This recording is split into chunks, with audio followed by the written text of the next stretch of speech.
Haleluya, puji Tuhan, salam sejahtera bagi kita semua Bapak Ibu keluarga besar GPDI El Shaddai Magelang. Rise up, bangkit, bergerak, berdampak. Puji Tuhan, kita akan kembali belajar dalam Renungan 79 hari ini. Bacaan kita sampai pada Mazmur pasal 47. Saya akan membacakan di ayat 1 sampai ayat 4. Demikianlah bunyi firman Tuhan. Untuk pemimpin biduan dari Bani Korah, Mazmur. Hai segala bangsa, bertepuk tanganlah, elu-elukanlah Allah dengan sorak-sorai.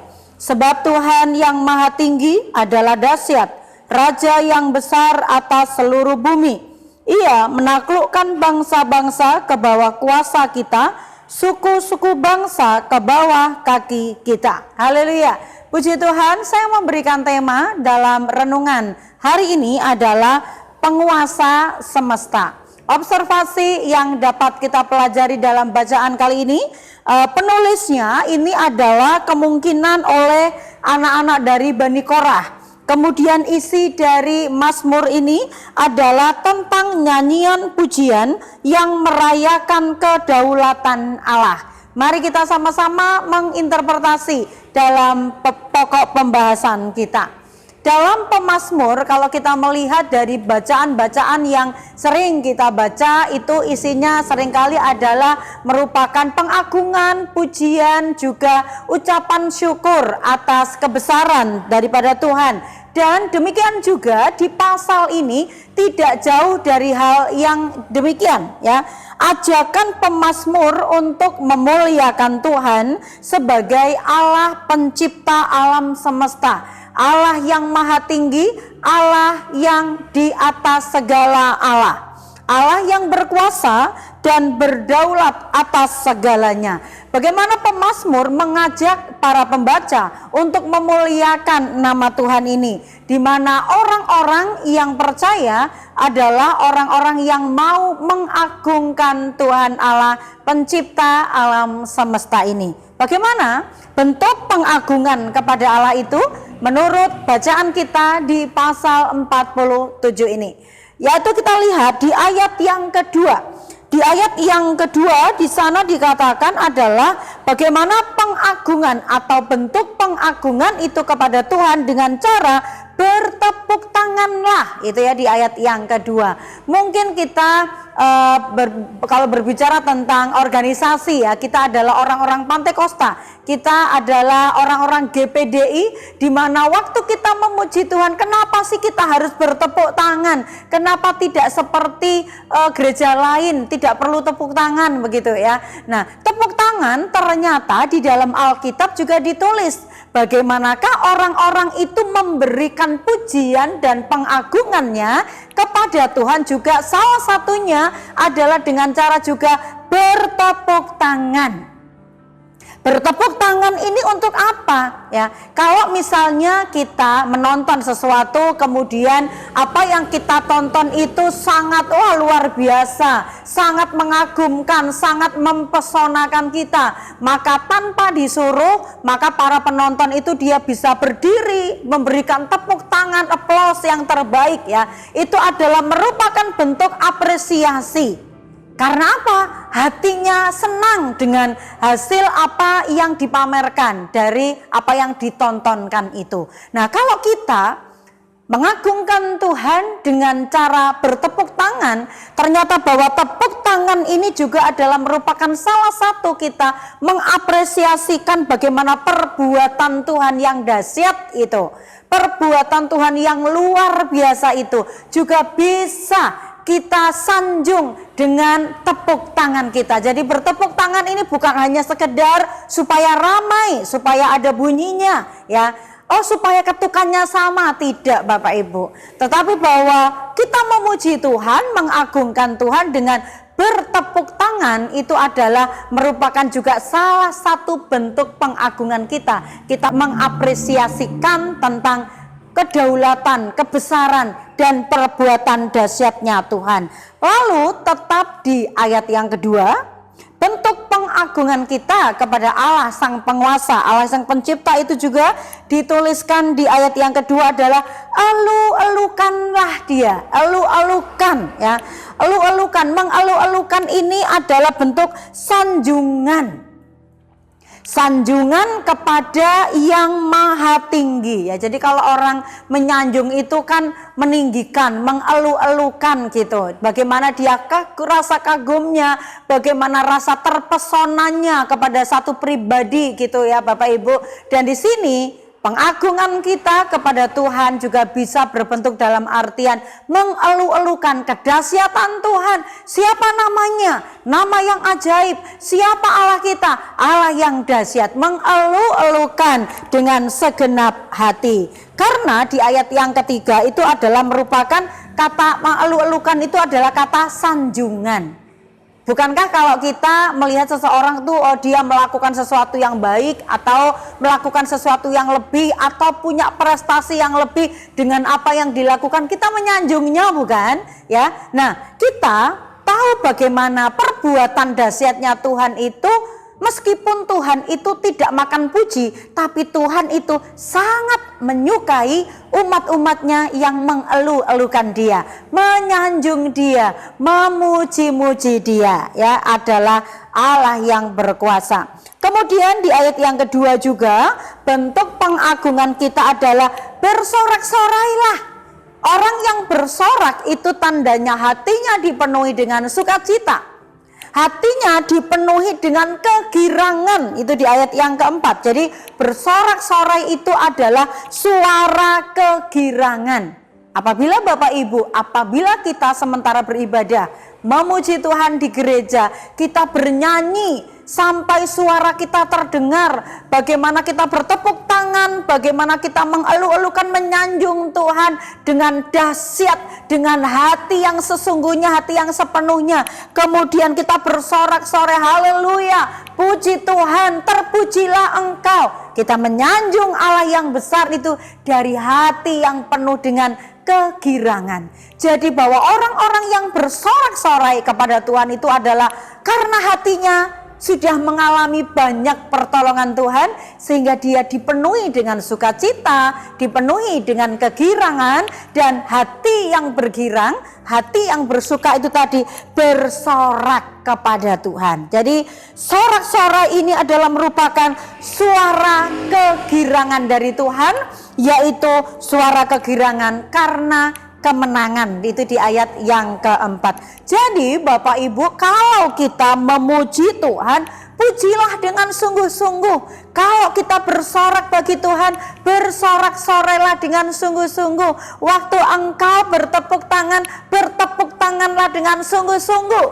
Karena Tuhan sangat menghargai orang-orang yang memuji Tuhan, bersorak-sorai, bertepuk tangan dengan sungguh-sungguh, dengan segenap hati. Itu sangat disukai oleh Tuhan, ya.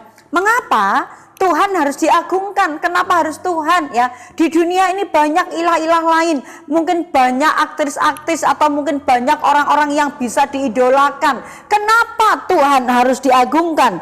Dalam pembacaan kita di pasal ini, ayat yang ketiga dan ayat yang keempat khususnya, ya, di situ bahwa mengapa Tuhan harus kita agungkan? Karena Dia itu adalah Allah yang maha tinggi. Tidak ada yang dapat menandingi kemahakuasaan Tuhan, kemahaagungan Tuhan. Allah yang maha tinggi tidak tertandingi oleh apapun juga. Itu di ayat yang ketiga, bahwa Tuhan itu Allah yang maha tinggi. Kemudian juga Dia disebut Allah yang dahsyat. Kalau disebut sebagai Allah yang dahsyat, itu artinya bahwa Tuhan sanggup melakukan segala perkara. Dia mampu melakukan hal-hal yang mungkin di luar nalar pikiran kita.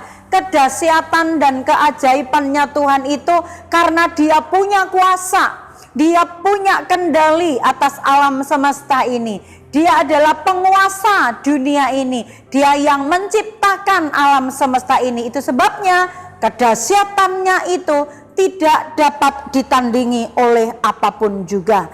Dia juga disebut Raja yang besar. raja di dunia ini dapat berakhir pemerintahannya. Tetapi Allah kita, Yesus Kristus, yang dinubuatkan oleh kitab Yesaya bahwa dia kelak ya dari keturunan Daud, dia adalah tunas Daud, dia yang akan memerintah, punya kerajaan, menjadi raja kekal selama-lamanya. Dialah raja yang besar itu, yaitu Allah di dalam Yesus Kristus. Tetapi ayat yang ketiga, sebutan mengapa Allah itu layak terima pengagungan dari kita adalah karena dia penguasa seluruh bumi. Siapa yang menjadikan alam semesta ini? Siapa yang menciptakan langit dan bumi? Siapakah yang menciptakan saya dan saudara? Menciptakan tumbuh-tumbuhan, seluruh alam semesta dan isinya. Dialah Allah penguasa seluruh bumi. Kalau Bapak Ibu ingat kisah tentang bagaimanakah pelayanan Yesus pada waktu di muka bumi, ketika dia harus naik perahu bersama dengan murid-muridnya, ada gelombang, ada badai, ya. Dan kemudian ketika Yesus mengangkat tangan untuk menyuruh angin badai itu diam. Betapa dia adalah Allah yang dahsyat, Allah penguasa semesta ini. Bahkan murid-murid pada waktu itu dikatakan saling berbicara satu sama lain. Siapa gerangan orang ini sampai angin dan laut pun itu tunduk kepadanya. Dia sang penguasa, angin badai pun dapat tunduk oleh perintahnya. Ini adalah kekuasaan yang luar biasa yang tidak dapat dimiliki oleh penguasa dunia ini. Dia Allah penguasa langit dan bumi, penguasa seluruh isi bumi ini. Juga di ayat yang keempat, dia sebagai seorang penguasa yang mampu menaklukkan bangsa-bangsa tanpa harus berperang ya. Kalau bangsa yang satu untuk mengalahkan bangsa yang lain mereka harus sampai berperang atau mungkin melalui sebuah persaingan gitu ya Bapak Ibu. Tetapi Allah yang menjadi penguasa bumi dan langit serta isinya ini, dia mampu menaklukkan bangsa-bangsa, bahkan semua yang terjadi di dalam bangsa-bangsa yang besar sekalipun ada di dalam kendalinya Allah. Kita bangga memiliki Tuhan seperti Allah kita. Kesimpulan dalam pembacaan kita hari ini adalah di ayat yang kedua sampai ayat yang kelima, kedaulatan Allah tidak dapat ditandingi oleh kekuatan apapun dan oleh bangsa manapun, karena dia Allah yang mempunyai penguasa, dia Allah yang empunya seluruh dunia dan isinya. Ayat 6 sampai ayat yang ke-10 ini juga adalah kalau Allah ini punya kedaulatan, punya kekuasaan tertinggi dari semuanya, maka seruan untuk memuji Allah dan mengakui kekuasaannya atas seluruh bumi. Aplikasi bagi kita atas bacaan kita hari ini adalah hormati Tuhan sebagai sang pemilik kedaulatan tertinggi. Kita bukan siapa-siapa, kita tidak dapat berbuat apa-apa tanpa Dia, karena Dia yang menguasai kita, Dia yang berdaulat atas kehidupan kita, bahkan seluruh alam semesta. Kemudian muliakanlah Tuhan dengan hidup yang menjadi pujian bagi Kristus. Karena seperti tertulis dalam firman Tuhan Roma 11 ayat yang ke-36, sebab segala sesuatu adalah dari Dia dan oleh Dia dan kepada Dia.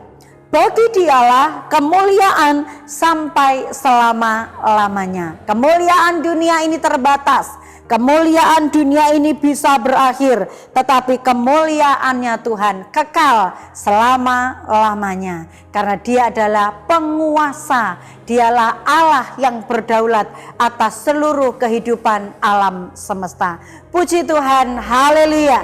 Tuhan memberkati, kiranya firman Tuhan yang kita pelajari hari ini memberkati kita semua, khususnya buat Bapak Ibu yang ada di rumah, yang dengan setia terima kasih kesetiaan Bapak Ibu mendengarkan Renungan 79 setiap hari. Dan apabila Bapak Ibu menerima berkat-berkat rohani melalui firman Tuhan dalam Renungan 79 ini dan ingin menyampaikan kesaksian atau pokok-pokok doa tertentu, Bapak Ibu dapat menyalurkannya melalui chat WhatsApp 0813 274 288. Mari kita terus bertumbuh bersama, saling mendukung, saling mendoakan, semakin sempurna seperti Yesus Kristus. Kita sambut firman Tuhan ini dengan berdoa.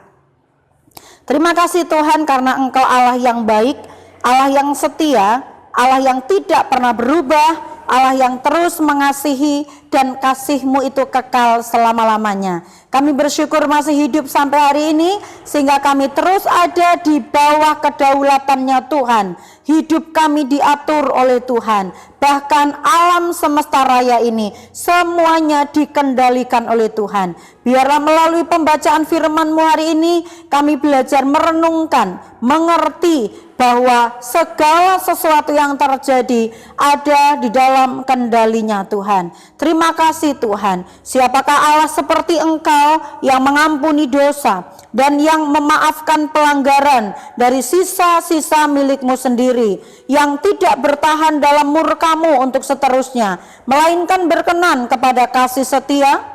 Biarlah Engkau kembali menyayangi kami umat-umat-Mu, menghapuskan kesalahan-kesalahan kami ke dalam tubir laut. Terima kasih, kami bersyukur menerima firman Tuhan ini dengan ucapan syukur dalam nama Tuhan Yesus Kristus. Haleluya, amin.